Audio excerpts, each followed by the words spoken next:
Hello, and welcome to show number 2502 of Eyes on Success, a weekly program empowering the visually impaired with expert advice, personal stories, and the latest in technology and accessibility. I'm Nancy Goodman-Torpy. And I'm Pete Torpy. Well, last week's episode, we talked with a couple, one of whom is sighted and one whom is blind, who met when they were in their teens. Today, we'll be talking about what might happen decades later to such a couple.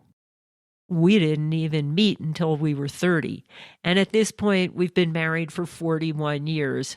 And Pete was blind long before any of that. So here's our story of what we think it's like in a partnership where one is blind and one is sighted. But first, for our tip of the week. Well, this week's show is basically tip after tip after tip. But in addition to that, here's a more general tip. Any long-term relationship is a partnership. We do things with each other and for each other all the time. If one partner has a limitation, even if it's as small as not being able to reach the new box of Cheerios, the other one just naturally steps in to get done whatever's needed. We've been married for 30 years, but we're also still partners. Pete's blindness may be more obvious a limitation than my shortness, but we're always running into issues where one or the other of us can't do something by him or herself, and the other one pitches in, and somehow it all gets done. Support for Eyes on Success is provided by InnoSearch AI, an accessible e-commerce tool for the blind. You can find your favorite electronics, groceries, or do some early holiday shopping at InnoSearch.ai, now partnered with over 500,000 retailers. That's InnoSearch.ai. and by Glidance, pioneers of Glide, an intelligent guide for the blind and low vision community. Glide's AI-powered technology guides you around obstacles, hazards, and more, providing audio and haptic feedback, getting you where you need to go safely and independence. More information is at glidance.io/eyes. That's glidance.io/EYES. You are listening to Eyes on Success. Success, success, success, success, success. Well, where to start? This is the part of the show where we often introduce our guests. We don't have any guests. So let's start talking about the beginning of our relationship, who we were at the time and how we met. Pete? Well, when we met, I was 30, as was Nancy. I had been blind for all of my life, although I had seen a reasonable amount when I was younger. I could hold a book several inches from my nose and read it.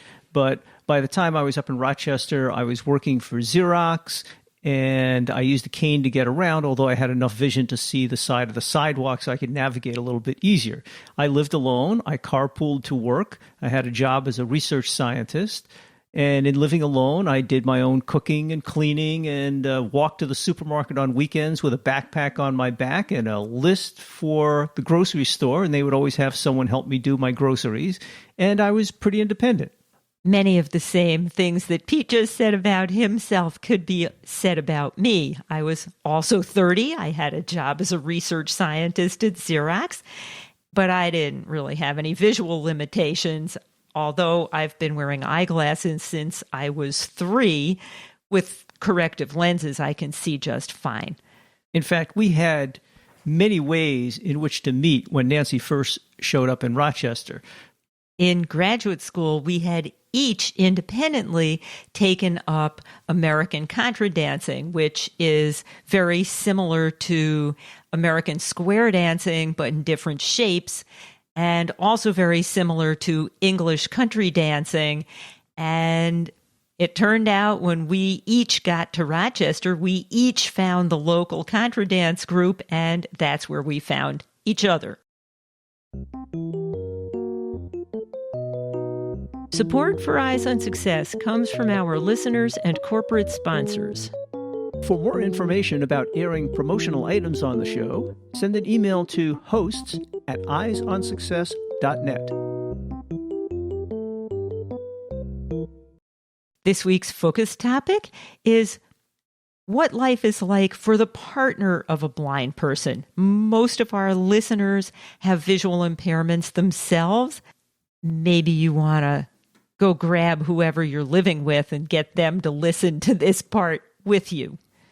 So when Nancy showed up at Xerox, dancing, and in Rochester, we ran into each other many places, and we immediately started becoming friends. And one of the questions I always had was, you must have had some reservations about dating a blind man, and thought about that more than once or twice. I have one brother, and he pretty much all my life has accused me of being a pathological optimist. And when I started dating Pete, like he said, we had become friends in my first several months in Rochester. We had gotten to know each other quite well. He was quite independent. He did basically everything except drive a car and work power tools. And I really didn't have any reservations. We ran into our fair share of stories and incidents, but it really didn't faze me. Well, you were also a pretty self-assured and self-confident person, so maybe that didn't affect you as much as it might have affected someone else. But you had already demonstrated over and over and over that you were clearly capable of taking care of yourself at home. You'd been living alone for 3 or 4 years at that point. You were able to take care of yourself at work. You were a highly sought-after dance partner. It was all I could do to get a dance in with you at the dances, and I didn't really see big hurdles. So fortunately, you were able to look past all of possible issues, but your parents weren't quite as open-minded as I recall. They just didn't know you as well. That didn't go over really big at the time. No, it didn't. And frankly, if my kid came home and announced that he or she was going to marry somebody who I didn't know very well but had apparent limitations, I might get a little nervous too. But over the years, as they've gotten to know you, they've certainly come around. And we actually did a show 2.5 years ago about life with a blind man, where we interviewed Pete's parents and my parents and our kids and his sister and a little bit of me as his wife. And, you can hear my parents saying, well, yeah, they had reservations at first, but they've really come to accept and admire Pete. And if you want to hear more of that, we'll have a link to that in the show notes, so you don't have to be wondering where to get that. But anyways, even as we were dating, we talked about the balancing act and compensating for each other, and there were certain accommodations that had to be made.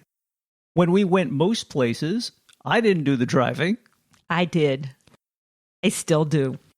But there were other things also. When we got to know each other better and we were often dancing with each other at the dances, as I recall, I did have some vision, and contrast made a big difference to me.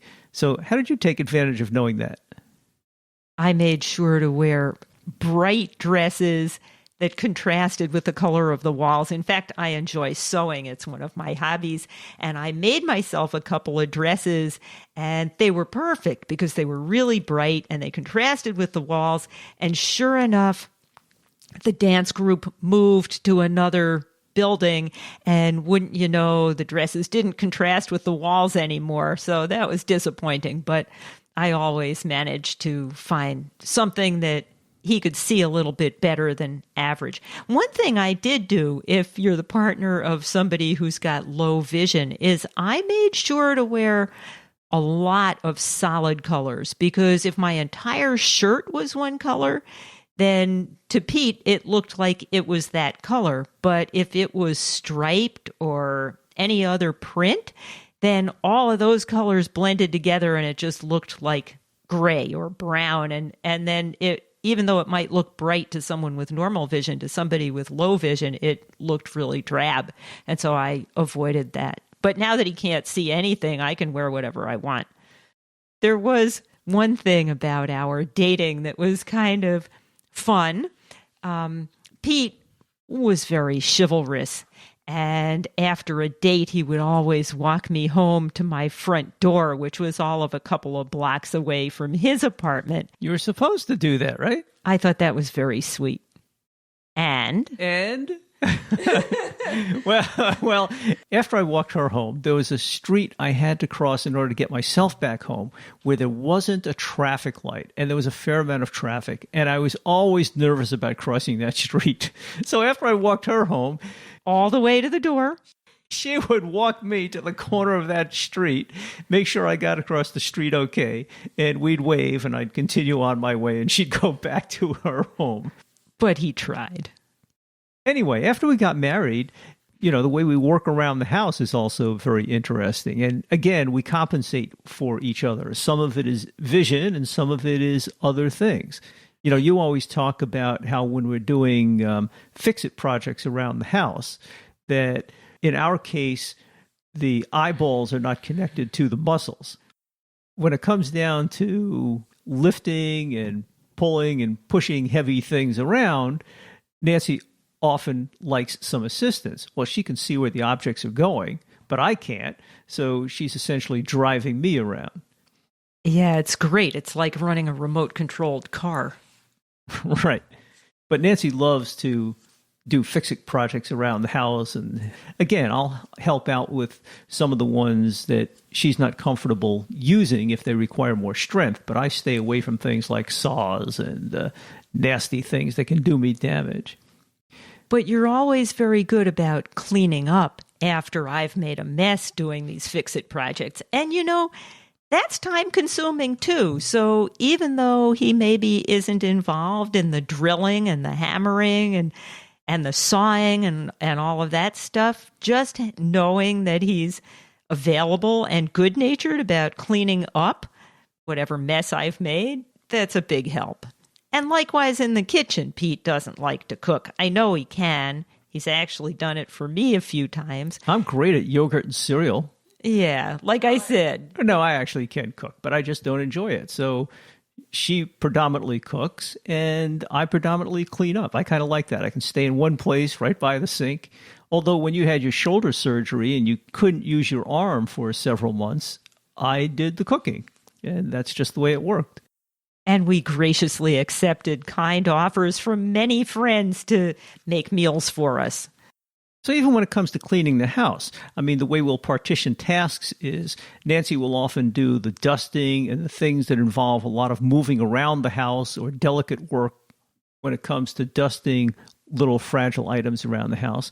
But since I don't like to move so much, if I can stay in one place, I'm a little bit safer and control my movements. So I'll often clean the bathrooms. For me, cleaning a tub or a shower isn't such a bad thing. I can stay mostly in one place, not have to worry about running into all kinds of objects that might have moved during the cleaning process. So I'll often partition tasks that way. And I always run the vacuum cleaner because if you've ever been around a vacuum cleaner, you'll know they're quite loud. And, Pete can't see already. If he can't hear anything else that's going on, he gets disoriented in the room and gets turned around. And he's been known to vacuum when I had my shoulder surgery, for example, but it's not his favorite, and I really don't mind. I borrow his noise-canceling headphones that he uses on the plane, and I use them with the vacuum cleaner, but, I do the part that he can't stand, which is vacuuming. He does the part I can't stand, which is cleaning the bathrooms, and at the end of a couple hours, the house is clean. Also, when we're doing washes, we separate our tasks there also. I always haul the wash down and put it in the washing machine and start it. But there are some clothes that are too delicate and she doesn't like going into the dryer. So she usually dumps things into the dryer. Then when they're done in the dryer, I'll get them out, bring them upstairs and start folding some of them. And we'll partition that task. So the other interesting thing that happens around here is when you like to decorate the house and maybe you want to put up some new curtains or we want to buy a new rug or a new sofa, and you have to make sure that the colors match and the patterns match. And these days, I don't see much. I can barely tell if the lights are on sometimes. So I'm not much help in that. But the way I help is often by gauging Nancy's reactions. I mean, I can tell when she's looking at something whether she thinks it's neat or not. I mean, her voice is somehow more excited or she's more agitated. And so this way I can give her some kind of second opinions, even though I can't see these things myself. And when we're not decorating or cleaning the house, we have to live in the house. And as any blind person will tell you, everything has a place. Everything. It better stay in that place. Well, because if something moves by more than a couple of inches, to me, it's gone. That makes it easy for her to hide my gifts. She can put them in places that I usually don't look by myself. That's great. But seriously, I mean, everything in the refrigerator, the orange juice is always on the top left shelf. Our daughter came home a couple of days ago and she put the orange juice someplace else and I couldn't find it. Well, I could, but it wasn't immediately where I was looking. It was like, what happened to the orange juice? Didn't I make any? And she hadn't moved it very far. It was still on the top shelf, but closer to the right-hand side. And, a refrigerator just isn't that big. Right. And the other thing along those lines in the kitchen is making sure all the cabinet doors are closed and doors pushed in. Sometimes we'll have visitors here and they'll be helping us cook. We'll be doing a cooking project and they'll open a cupboard door to get a plate out and they'll leave it open. Well, that's a disaster waiting to happen if I walk by because my head is just about that level. So Nancy's always closing those and telling visitors, that they ought to close doors, push in chairs and things like that. Another thing that I did for Pete, because he sometimes walks into things, is we put a bench in the garage right near the entrance to the house, and he kept walking into it. And so I kept wrapping foam around the corners, around the edges. Finally, I wound up with the whole thing wrapped in foam, and then I put some vinyl over top of that, basically to keep the foam in and keep the foam from getting wrecked. And now it looks like we have this very elegant upholstered bench in the garage, but it's really just padded to keep Pete from whacking his shins. You do try to protect me. We always found ways to be efficient, especially back in the day when we had 2 big jobs and 2 small children. This is less important now that we don't have jobs and the kids have moved out. But because Pete can't really do a full grocery run and get enough food for 4 people for a week while I'm at home doing home repairs or vice versa, a lot of things had to happen sequentially, and that meant that time was really at a premium, especially since we only ever had 1 driver and 1 car. And so efficiency was really important to us. So we would do things like schedule 4 concurrent appointments for haircuts at the same hair salon with 4 different people cutting our 4 different heads of hair. And we always got a good laugh from everybody and sometimes a little pushback from the operator of the salon saying, well, we can't book 4 people in one family at once. What if none of you show up? And we're like, look, we have 1 driver, 1 car. We're all 4 coming at once. And we never missed an appointment. They were okay with it.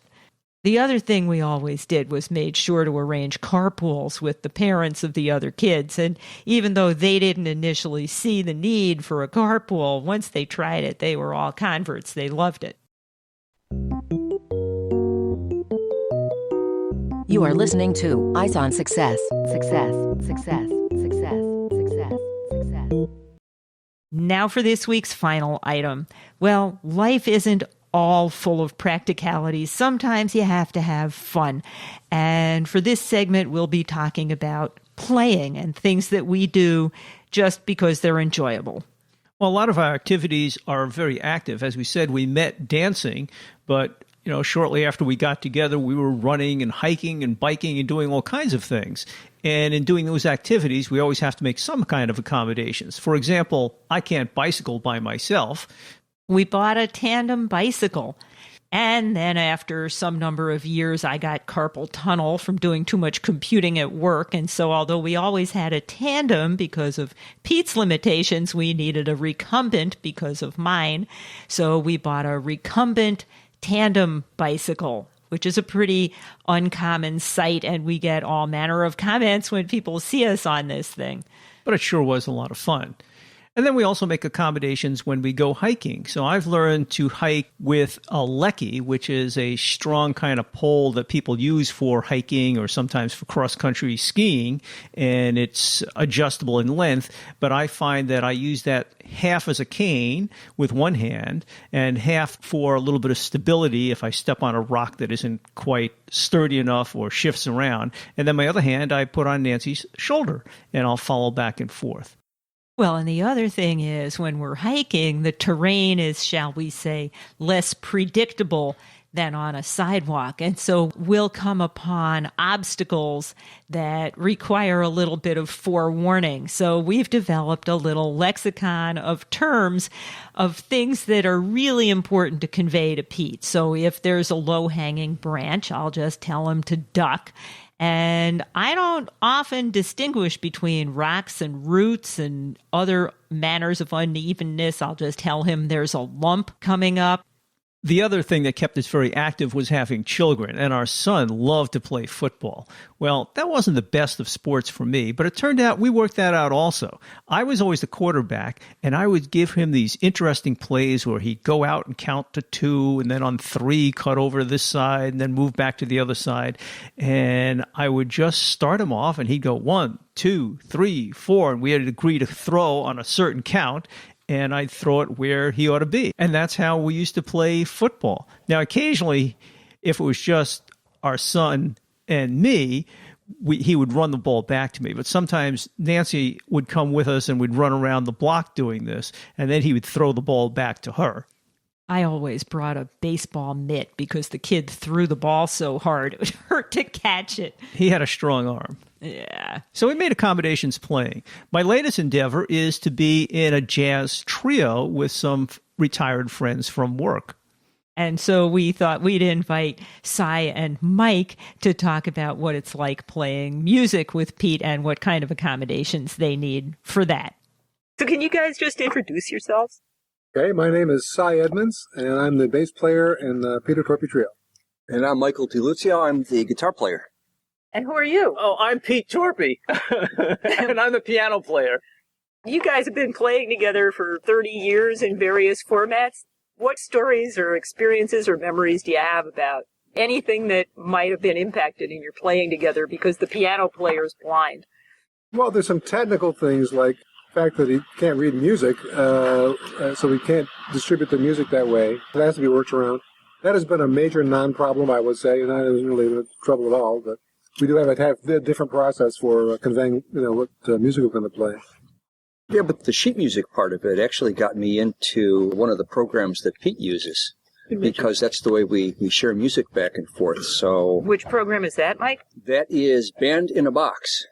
What'll typically happen is Pete will send out a lead sheet, and it will have a melody and some chords, and I'll go through it, and I might revoice the chords or change a few of them here and there. And then instead of sending back, a lead sheet to Pete, what I'll do is send back a Band in the Box file, with the chords input into the software. And so Pete ends up, listening to it. And then we'll iterate back and forth that way and arrive at something that, we're both happy with. Yeah, that seems to work out pretty well for trading arrangements back and forth, because I can access Band in a Box with JAWS on the computer. So I'm actually curious. Most bands, I get the impression when they're performing, they're giving each other visual cues back and forth about who's going to do what, when, and how are you going to stop and all that. But you all can't be passing visual cues back and forth to each other. How do you work that out? Well, I think much credit goes to Mike. He's extremely well organized. We have cheat sheets to show the exact arrangement that we're going to play. So instead of, I play the bands like that too. You look at the other guy when you want him to play. But we can't do that. But we decide in advance who's going to play what and when, and we practice it diligently. It's not a bad system anyway. It's pretty good, actually. And even within the arrangements, I think we've developed, a sort of intuition where I've got some sense of what colors Pete's going to pull from his particular palette. And at those times, I might play some very basic, like thirds and sevenths, for example. And then I can tell when he's laying back, which says, oh, throw in some color, So we've got some intuition back and forth. Well, and we've also learned to listen to each other, I think. Every once in a while, if someone plays an extra chorus or leaves out one, you can kind of hear where the thing's going, and everybody just sort of plays along and compensates, right? Yeah, it rarely happens that we have a complete collision. If we were all sighted, I'm not sure it would help that much anyway. Right. right. Just last night with a different band, we have a thing where there's a long series of chords that are the same, and then everybody's got to change at the last one. And the idea is that the drummer looks up and makes eye contact. That's how we know, right? Oh, but he was just playing the drum, and he looked up, and so we changed chords, and he didn't, and it was just the whole thing didn't work. So we had to work out a different arrangement, which had him playing a little flourish with the drum before the chord change, so that we don't need to look at each other. So I think that may be a little bit overrated. I guess that's what I'm saying. Well, Mike alluded to the Band-in-a-Box software that we use for trading music back and forth, and we actually did a show on Band-in-a-Box. We'll have a link to that in our show notes, and there are also some scripts for using Band-in-a-Box with JAWS to make it accessible that I've written, and we'll have links to that also in the show notes. But, you do have to play sometime, and music is one of the fun things I like to do, and this jazz trio has been a great thing for the three of us. And Nancy, who's our webmaster, and photographer, publicist, and all kinds of other things. Bookkeeper, roadie, groupie, and muse, but only for Pete.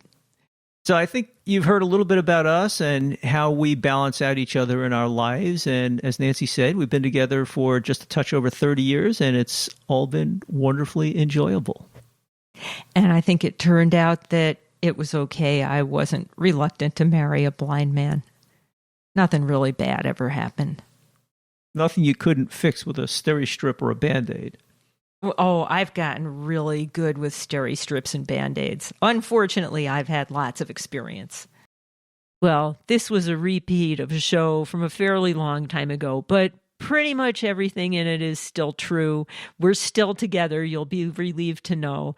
The only minor change I'd add is that Pete has traded in his hiking stick for an all-terrain cane from a werewolf gear, and the trio has split up because we moved across the country.